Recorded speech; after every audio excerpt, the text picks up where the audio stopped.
সমীর গুহ বেহালার ছেলে, স্ত্রী আর ছোট্ট মেয়েকে নিয়ে এসেছিলেন স্বপ্নের কাশ্মীর দেখতে।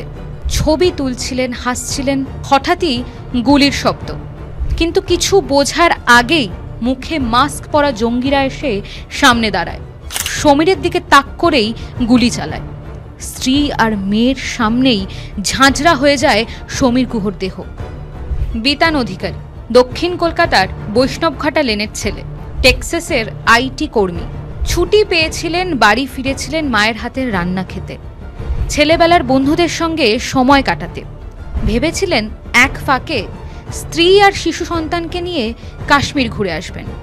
সবই হলো, কিন্তু কাশ্মীর থেকে আর ফেরা হলো না। সেই ভ্রমণই হয়ে উঠল তার জীবনের শেষ সফর।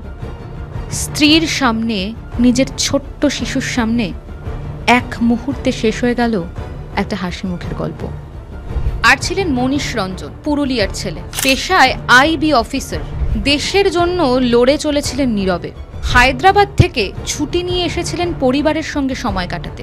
সেদিন পেহেলগাঁওতে স্ত্রীকে আর মেয়েকে নিয়ে ঘুরতে এসেছিলেন, কিন্তু সন্ত্রাসের সামনে জীবনযুদ্ধে হার মানতে হলো তাকেও।